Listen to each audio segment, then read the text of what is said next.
আপনাদেরকে বলি, ভারত কখনোই শহীদ উসমান বিন হাদি হত্যার যে আসামি ফয়সাল আছে তাদেরকে ফেরত দিতে চাইবে না, বাট তাদের কাছ থেকে কিভাবে আনতে হবে সেটা বিপ্লবী জনতা জেনে গেছে।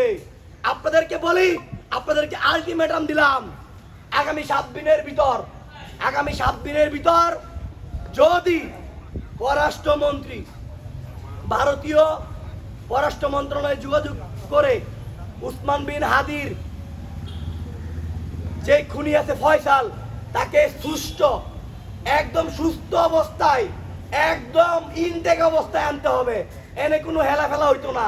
আপনারা তার অসুস্থতার নাটক সাজায় লাশ দিয়ে মাইরা ফেলবেন, এটাই আপনারা করতে পারবেন। এইটাই হলো আমাদের ভয়ের জায়গা।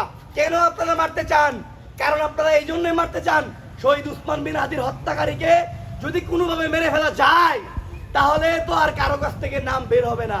কারণ এই রাত সাক্ষী হচ্ছে এই ফয়সাল খুনি শহীদ উসমান বিন হাদিকে মারতে কারা কারা, কোন রাজনৈতিক দল, বিএনপি, এনসিপি, না জামাত, না আরো বড়, না আওয়ামী লীগের বড় বড় দোসররা এটার সাথে জড়িত ছিল।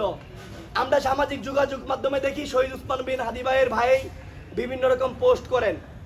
আমরা তদন্ত সাথে বলবো, আপনাদের যাদের যাদের সন্দেহ হয় শহীদ উসমান বিন হাদির পরিবার থেকে শুরু করে ইনকিলাব মঞ্চের সদস্যদের থেকে শুরু করে সবাইকে আপনারা প্রশ্ন করেন, ডাইকে নিয়ে যায় সেরা। শহীদ ওসমান বিন হাদি ভাইয়ের হত্যার বিচারের দাবিতে কাউরে ছাড় দেওয়া যাবে না। সে মায়ের পেটের ভাই হোক, মায়ের পেটের বোন হোক, হয় বন্ধু হোক, হয় আত্মীয় স্বজন হোক। ভাই, বিশ্বাস কিন্তু ভাঙে কাছের লোকজন। এই মির্জাফররাই কিন্তু এই যুগে যুগে তার কাছের মানুষদেরকে নষ্ট করেছে। আমরা মাননীয় প্রধানমন্ত্রীকে আজকে সবার মাধ্যমে ধন্যবাদ জানাতে চাই।